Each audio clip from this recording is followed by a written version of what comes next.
효율성의 덕. 챕터 1 신효율성의 서막.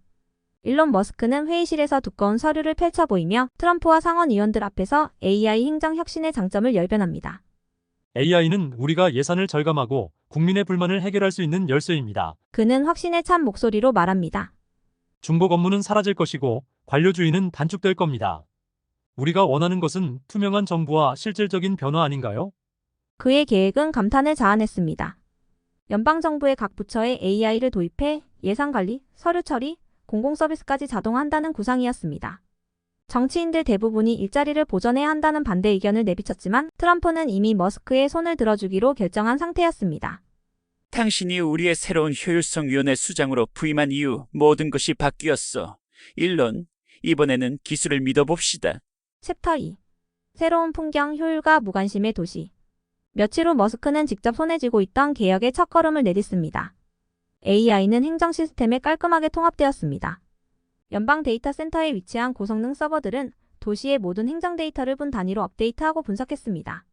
시청에서 주민들은 자신의 서류가 몇 초 안에 승인되는 것을 보고 입을 다물지 못했습니다.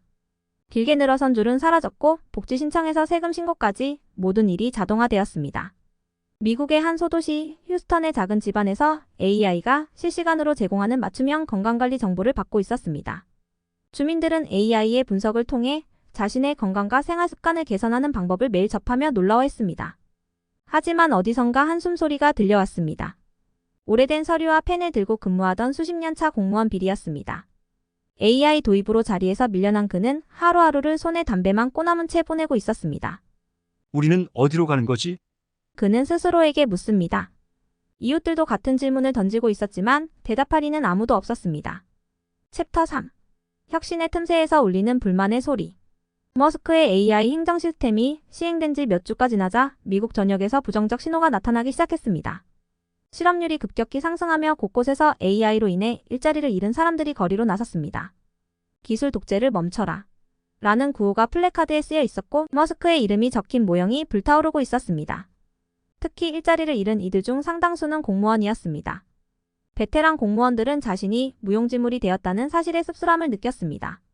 거리에서 울부짖는 사람들은 정부와 기술, 대기업의 협력을 불신하며 기술이 민주주의를 파괴하고 있다고 주장했습니다. 머스크는 사무실에서 이 소란을 바라보며 무표정하게 독백합니다. 변화에는 희생이 따르는 법이지. 챕터 4. 데이터의 편향과 차별 보이지 않는 벽. AI는 시간이 지날수록 효율성을 높였지만 모든 것이 순조롭지만은 않았습니다. 빌의 친구인 라모나는 AI를 통해 복지 지원을 신청하려 했지만 거절당했습니다. 고위험 지역 거주민이라는 AI의 판단에 의해 그가 거주하는 지역이 불리하게 분류된 것입니다. 우린 똑같은 미국 국민이잖아. 어떻게 AI가 나를 차별할 수 있지? 라모나는 시스템이 무작정 내린 결정을 이해할 수 없었습니다. 그는 무심한 AI의 차별적 판단이 인간의 의지로부터 벗어났다고 생각하며 좌절했습니다. 시스템 앞에서 아무도 책임을 질 사람이 없다는 사실이 가장 큰 두려움이었습니다. 시민들은 점차 AI가 독단적이며 불공평하다는 인식을 가지기 시작했고 AI의 판단에 따라 복지 혜택에서 소외되는 사람들도 증가했습니다. 챕터 5. 프라이버시 침해 투명성인가 감시인가. AI의 또 다른 부작용이 드러나기 시작한 건 한여름이었습니다. 정부 AI 시스템이 국민의 위치 정보, 건강정보, 범죄 기록 등을 광범위하게 수집하고 있다는 사실이 언론에 폭로되었습니다. AI 시스템이 우리를 보고 있어. 라는 말이 돌기 시작했습니다. 캘리포니아에 사는 한 청년은 정부 시스템에 자신의 모든 정보가 기록된 것을 발견하고 경악했습니다. 그의 일거수일투족이 AI에 의해 모니터링되었으며 정부는 이를 통해 특정 지역의 범죄 가능성을 예측하고 있었습니다. 그 청년은 마치 AI가 자신의 자유를 침해한 것 같은 불쾌함을 느꼈습니다. 정부는 AI로 인해 사생활이 침해되지 않는다고 주장했지만 이미 신뢰는 무너졌습니다. 챕터 6. 효율의 덕과 민주주의의 위기. 머스크는 AI 행정 시스템이 내리는 결정에 신뢰를 보냈습니다. 인간보다 오류가 적은 게 AI야. 이 시스템을 믿어야 해. 하지만 AI 시스템이 정책의 주요 결정까지 내리기 시작하면서 정치권과 시민들은 점점 더 큰 불안에 휩싸였습니다. 어느 날 국회에서 상정된 법안이 AI의 권고로 신속하게 통과되었습니다. 의원들은 AI의 판단에 의문을 제기했지만 무시된 채로 법안이 시행되었습니다. 국민들은 민주주의의 기본인 사람의 의견이 실종되고 있다고 느꼈습니다. 정치인들조차 AI의 결정에 의존하는 모습에 국민들은 큰 충격을 받았습니다. 챕터 7. 혁명의 서곡 머스크의 독백. 수많은 갈등과 불신 속에서 머스크는 문득 자신이 불러온 세상의 모순을 깨닫습니다.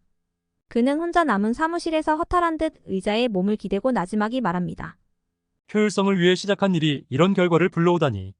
머스크는 그가 그토록 싫어했던 비효율의 가치, 인간의 본능적 결정을 무시했던 자신의 선택에 대한 책임을 느끼기 시작했습니다.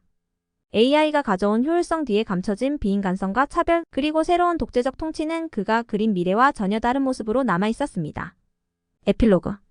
균열 속의 새로운 희망. AI 시스템은 여전히 작동하고 있었지만 그와 대항하는 목소리 또한 커져갔습니다. 국민들은 이제 AI를 지나치게 신뢰하는 정부와 머스크에게서 벗어나려는 작은 움직임을 시작했습니다. 전국에서 AI 행정 중지를 외치는 시위가 이어졌고 정부와 AI 시스템 간의 경계가 다시 그어지기 시작했습니다. 머스크의 눈에 비치는 도시는 이제 효율성이 아닌 자발성과 혼란이 공존하는 새로운 사회로 변모하고 있었습니다.